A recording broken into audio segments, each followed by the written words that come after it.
네, 많이 졸리는 시간입니다. 옆에 분이 수상하시면 가차없이 허벅지를 찌르셔서 오후 예배 설교는 되도록 그렇게 해도 되는 건지 모르겠지만 아무튼 짧고 굵게 하려고 애를 써볼 테니까 네, 귀를 기울여 주시고 도저히 졸려서 안 되겠다 그러면 네, 서서 예배 드렸다고 지옥 가는 거 절대 아니니까 뒤에 일어서셔서 말씀을 들어도 좋을 것 같습니다. 오히려 하나님이 그런 거 기뻐하실 것 같아요. 아, 네가 이렇게 해서라도 졸지 않고 예배를 잘 드리고 말씀을 잘 들으려고 하는구나. 그렇게 생각하실 것 같습니다. 지난주 하이델베르그 문답의 질문이 무엇이었습니까? 지난주 당신은 이 모든 것을 온전히 지킬 수 있습니까? 이런 질문이었고요. 답변은 아닙니다. 나에게는 본성적으로 하나님과 이웃을 미워하는 성향이 있습니다. 이렇게 교리가 진술하고 있는 내용을 보게 됩니다. 이어서 오늘의 문답은 이렇게 이어지죠. 그러면 이렇게 시작합니다. 그렇다면 마치 그 하나님께서 주신 계명을 지키지 못하는 그 책임이 우리를 그렇게 지으신 하나님께 있는 것인지를 묻는 듯한 이런 질문이 오늘 육문에서 이어지고 있는 것을 보게 됩니다. 다시 말해서 본성적으로 우리는 하나님과 이웃을 미워하는 이 죄성이 있는데, 성향이 있는데 그 이유가 하나님이 우리를 그렇게 지으셨기 때문으로 볼 수 있겠느냐, 이런 질문을 교리가 던지고 있는 것이죠. 답변은 뭡니까? 결코 그렇지 않다. 이렇게 딱 잘라서 교리가 답을 합니다. 하나님은 우리를 그렇게 악하게 지으신 것이 아니다, 그 말이죠. 오히려 우리를 선하게 지으셨다고 했습니다. 오전에도 말씀드렸습니다만 하나님의 천지 만물을 지으신 후에 하나님이 보시기에 좋았더라고 했다고 창세기가 분명히 말씀하고 있죠. 모든 만물과 심지어 인간을 지어놓고 하나님이 보시니까 보시기에 흐뭇하셨단 말입니다. 좋았단 말입니다. 하나님이 선하게 그 모든 것들을 조성하시고 그 자리에 있게 하셨다는 겁니다. 하나님께서 보시기에 아름답고 선하게, 즉 하나님의 형상을 따라서 어떻게 해요? 의롭고 그리고 거룩한 존재로 우리를 지으셨습니다. 우리는 그렇게 지어진 것입니다. 이렇게 교리는 설명을 합니다. 에베소서 4장 24절에도 이렇게 말씀하죠. 하나님을 따라 의와 진리의 거룩함으로 지으심을 받은 새 사람을 입으라. 이런 말씀을 보게 될 때, 따라서 처음 창조된 인간의 모습은 의와 진리의 거룩함을 지닌 존재였다는 사실을 알 수 있습니다. 의롭고 그 다음에 거룩한 존재. 그런 가치를 가졌던 존재가 타락 이전의 인간의 상태였다는 것입니다. 그래서 하나님의 형상, 하나님의 속성 가운데 인간은 이 의로움과 거룩함을 본받아서 창조가 되었다라는 것을 알 수 있어요. 하나님의 성품 가운데 인간에게 부여하신, 하나님에게도 있고 인간에게도 있는 공유된 존귀한 성품. 그래서 교회학에서는 이것을 공유적 속성이라고 말하죠. 바로 그 공유적 속성이 무엇이냐? 의로움과 거룩함이다. 이렇게 이야기하고 있는 겁니다.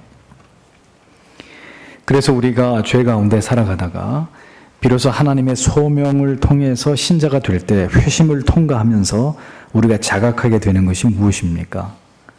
바로 우리 자신의 죄와 불의함에 대해서 이것을 정확하게 인식하고 깨닫게 되는 일들이 일어나게 되는 것입니다. 그래서 청교도들은 회심을 위해서 설교를 할 때 그렇게 무섭게 설교를 한 거예요. 생생하게 지옥불을 묘사하면서 천국과 지옥의 존재를 생생하게 묘사해내면서 정말 그 설교 한 편을 들으면 지옥이 있는데, 활활 타는 지옥이 있는데 내가 이렇게 살다가는 그 지옥불에 반드시 던져지겠구나, 이런 생각을 갖도록 그야말로 하나님의 말씀으로 불을 뿜었던 것입니다. 그렇게 해서 큰 두려움 가운데 그럼 내가 어떻게 살아야 되나, 그 문제 앞에 직면하도록. 그래서 청교도들이 한 회심의 설교의 백미 중에 하나가 조나단 에드워즈 목사의 하나님의 진노하시는 손안에 든 죄인들이라는 설교였죠. 그 설교를 통해서 하나님의 그 진노하심, 그 지옥의 멸망의 불꽃을 이 조나단 에드워즈 목사님이 얼마나 생생하게 묘사를 했느냐. 뒤에서 이 설교를 듣는 목사님이 엉금엉금 기어와가지고 목사님의 이 다리를 붙들고 조나단 에드워즈 목사님, 나는 어떻게 해야 됩니까? 설교를 하고 있는 목사님한테 다리를 붙들고 그럴 정도로. 그 설교를 듣던 많은 성도님들은 설교를 채 듣지도 못하고 교회 문을 열고 교회 앞마당으로 튕겨져 나가서 마치 총에 맞아서 우는 짐승처럼 예배당 바닥을 떼굴떼굴 구르면서 자기의 가슴을 손으로 쥐어뜯으면서 통곡을 하면서 회개하는 역사가 일어났던 것입니다. 신앙은 그런 것입니다. 우리가 본래는 하나님께서 우리를 창조하셨을 때에는 의롭고 거룩한 존재였는데 우리가 죄와 불순종으로 인해서 이처럼 불의하고 타락하고 아주 추하고 더러운 존재가 되어버렸다는 사실에 대한 충격적인 깨달음.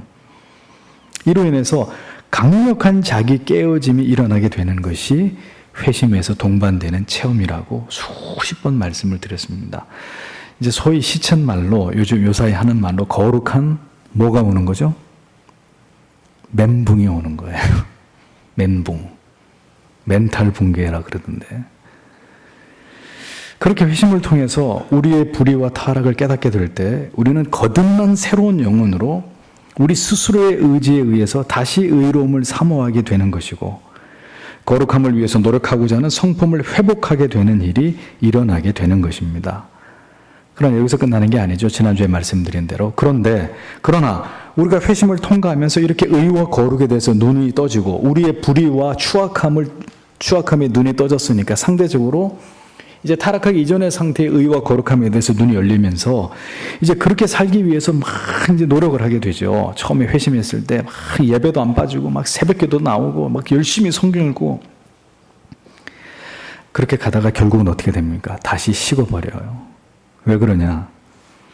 이제는 그렇게 의와 거룩을 쫓아서 살려고 노력하면 할수록 결국은 우리의 노력만으로는 결코 의에 이를 수 없고 오직 예수 그리스도의 칭의의 무한하신 은혜를 통해서만 우리가 영원히 의로운 존재로 여김을 받을 수 있다는 이제 또 다른 이 진리의 세계가 열리는 거예요. 그러면서 결국 우리의 신앙의 중심은 오직 예수 그리스도의 십자가뿐이다라는 은혜를 결국 체험하게 됨으로써 우리의 구원에 대한 신앙이 이렇게 완성이 되는 것이다라는 말씀을 지난주에 드렸습니다.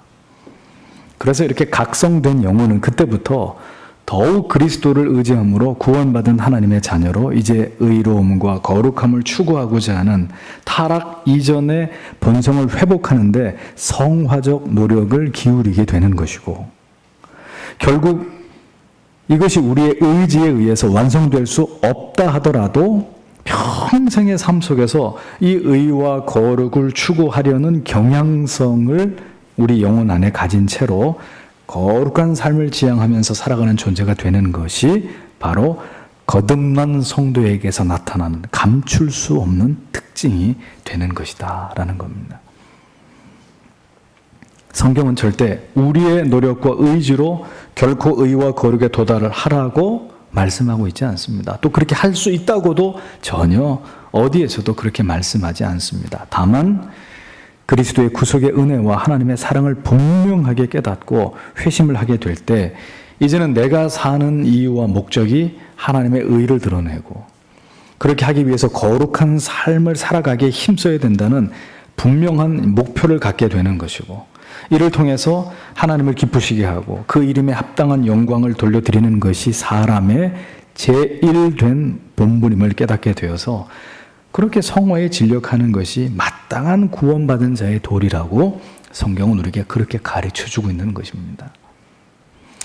이런 것들을 잘 이렇게 지식적으로 정리가 돼 있어야 신앙이 무엇이냐라고 물어볼 때 이렇게 쭉 정리를 해서 설명을 하실 수가 있어요. 하나님께서 인간을 이렇게 의로움과 거룩한 존재로 지으신 이유와 그렇게 타락한 인간이 다시 타락 이전의 의로움과 거룩함을 지향하면서 살아가야만 하는 이유는 이제 다음과 같은 하나님의 목적이 있기 때문이라고 교리가 진술을 하죠. 그것은 첫째로 먼저 자신의 창조주 하나님을 바로 알기 위해서이다. 이렇게 얘기를 합니다. 의로움과 거룩함을 추구하도록 창조하신 목적은 하나님을 바로 알기 위함이다.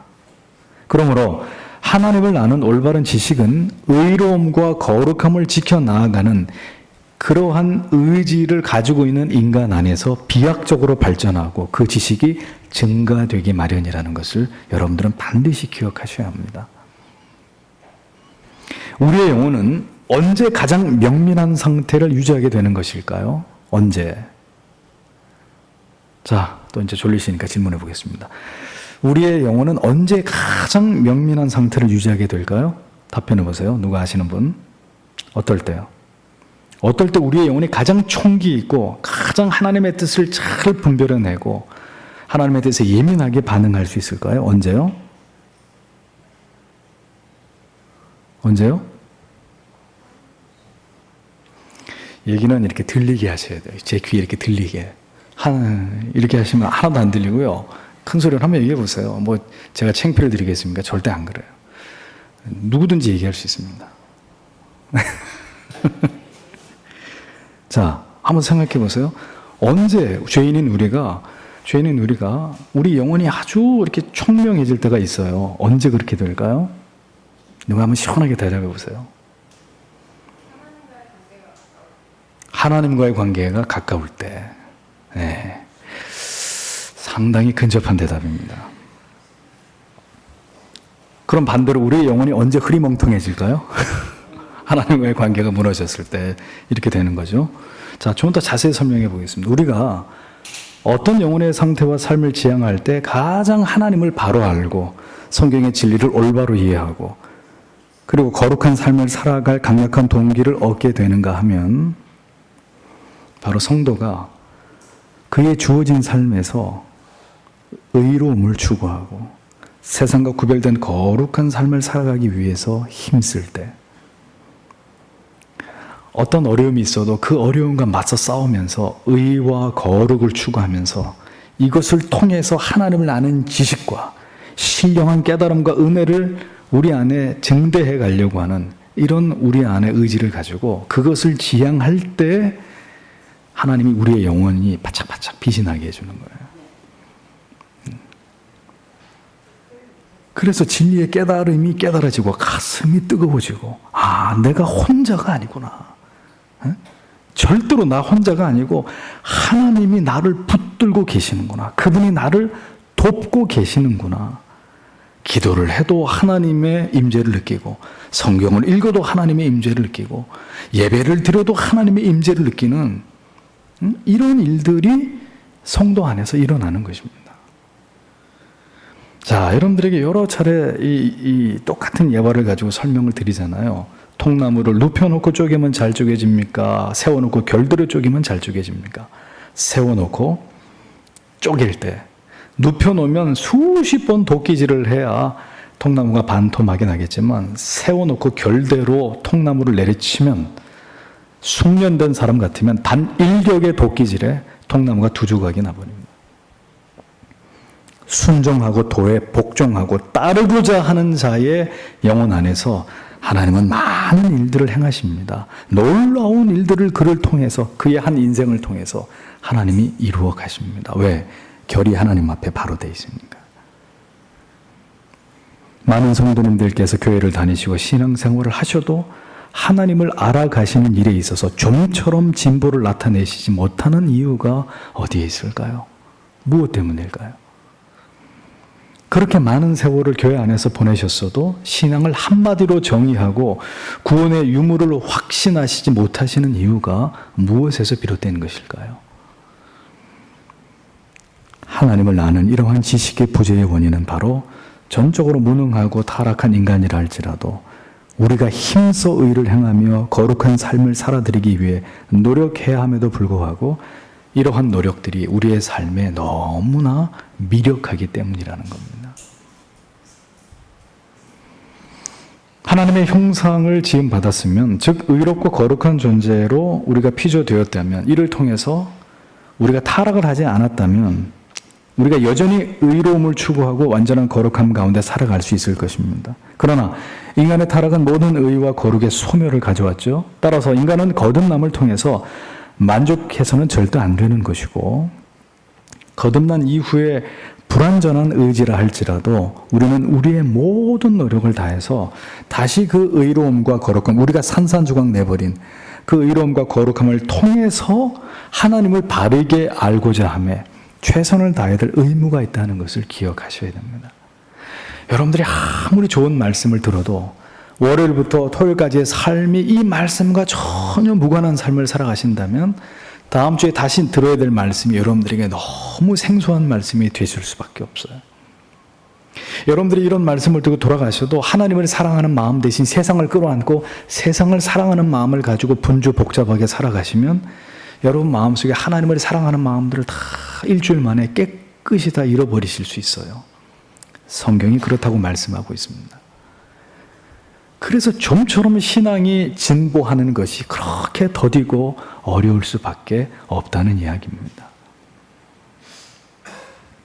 타락을 하지 않았더라면 우리는 우리의 의와 거룩함으로 하나님과 교통하고 하나님의 뜻을 깨닫고 수용함에 있어서 아무런 어려움이 없었을 것입니다. 그러나 타락으로 인해서 그 모든 것을 잃어버렸다면 우리는 이제 다시 구속의 은혜로 얻은 구원 안에서 이제는 우리의 노력을 다해서 의로움과 거룩한 삶의 회복을 통해서 하나님을 알고자 하는 일에 노력을 해야 되는 거예요.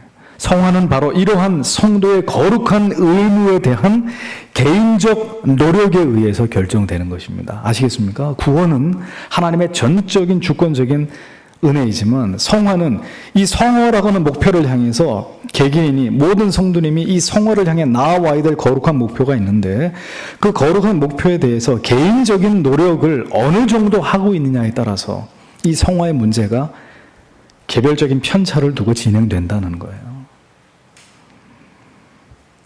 중요한 사실은 존 오웬도 자신의 성령론에서 이것을 밝혔습니다만 성화되고자 하지 않는 자를 하나님께서 강제로 성화되게 하시는 법은 없다는 겁니다.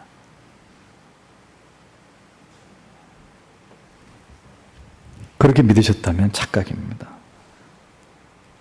그래서 10년을 예수 믿었어도 전혀 안 변할 수가 있어요. 단 1년을 믿었어도 많은 비약적인 신앙의 발전과 진보를 가져올 수 있고 20년을 믿었어도 신앙 안에서 전혀 달라진 게 없을 수도 있는 일이 그래서 개별적으로 다르게 나타나게 되는 것이라는 겁니다. 하나님을 바르게 아는 일과 또 그 외에 구원받은 성도가 힘써야 할 일이 있다면 바로 하나님을 사랑하고 영원히 하나님과 함께 거할 것이라는 소망과 오늘 계속 나오죠, 교리에. 그리고 이 모든 것을 허락하신 하나님께 찬양과 영광을 돌리는 것이다. 이렇게 말합니다.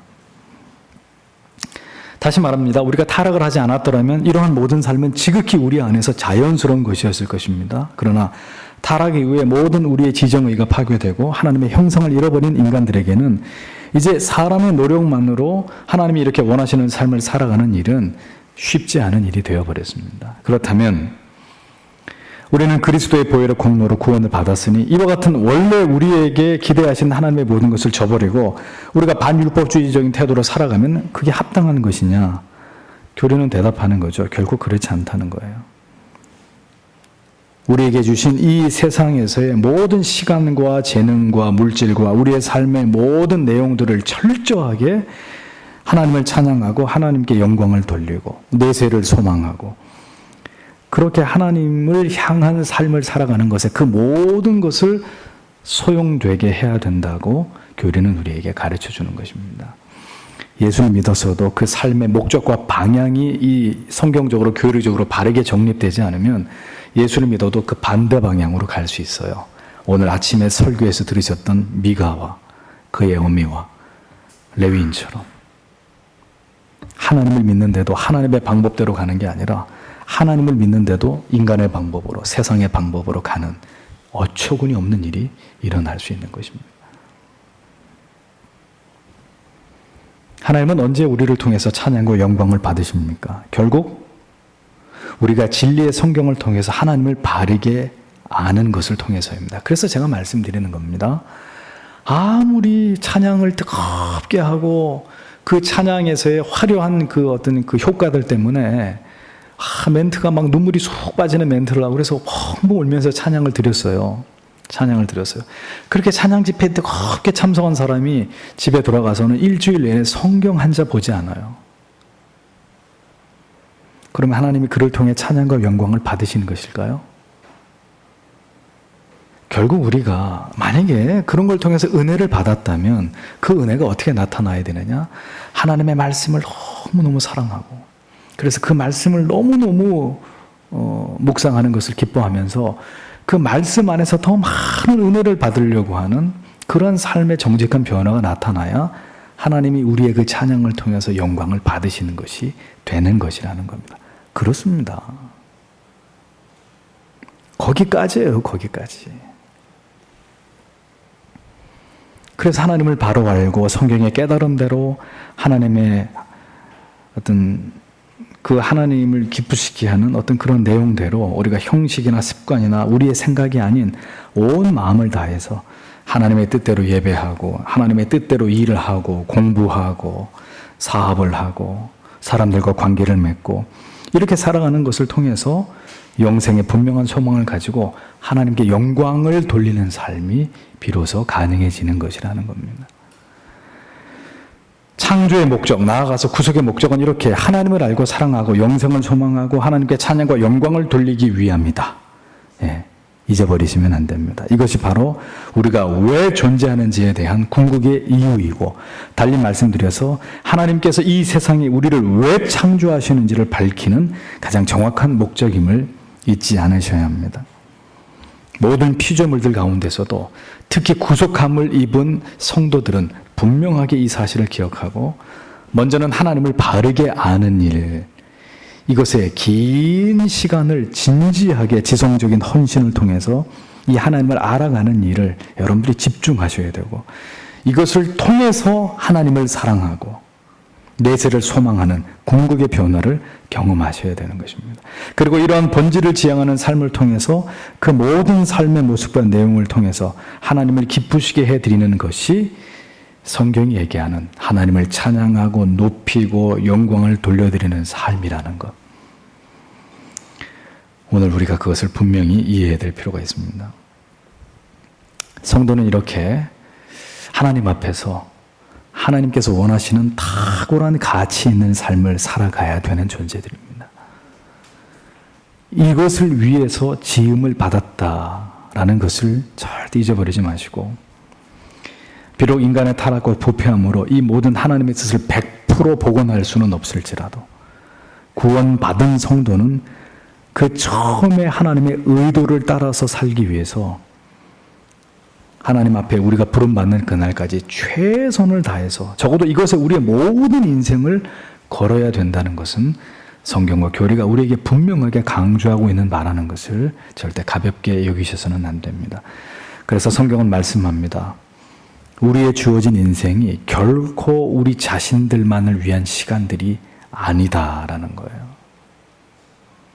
우리는 반드시 주 앞에 서게 되는 날까지 우리가 이루어 가야 할 우리를 지으신 목적이 있다는 것을 기억하셔야 합니다. 모든 진리를 올바르고 여러분들께서 선명하게 깨달으실수록 여러분들의 인생의 하루하루가 하나님 앞에 가치 있고 보배로운 삶을 살아갈 수 있다는 사실을 잊어버리지 마십시오. 우리는 어떤 존재와 가치와 목적으로 하나님께로부터 피조된 자들인지를 망각하지 마시고 삶의 분명한 목적을 잃지 않도록 노력하는 여러분들이 되셔야 됩니다. 그렇기 때문에 자주 말씀드리는 거예요. 너무 분주하게 사시지 말라는 거예요. 너무 피곤하게 사시지 말라는 겁니다. 왜요? 왜 그럴까요? 하나님을 사랑해야 된다는 사실을 다 잊어버리고 살 수 있기 때문이에요.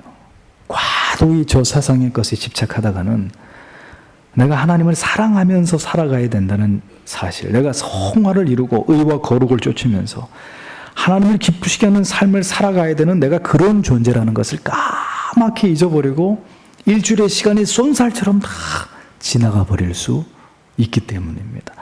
적어도 생각할 수 있는 여유는 있어야죠. 내가 누군가, 뭘 위해서 살아야 되는 건가. 하나님은 이러한 여러분들의 그 중심을 보시고 여러분들을 도우시고 위로하시고 피할 길을 주시고 여러분과 동행하시는 분이십니다.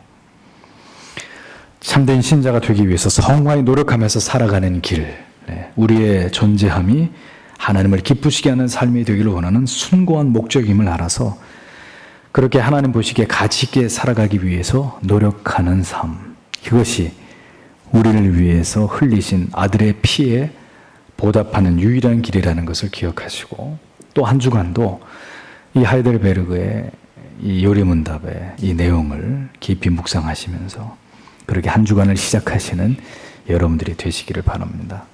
기도하겠습니다.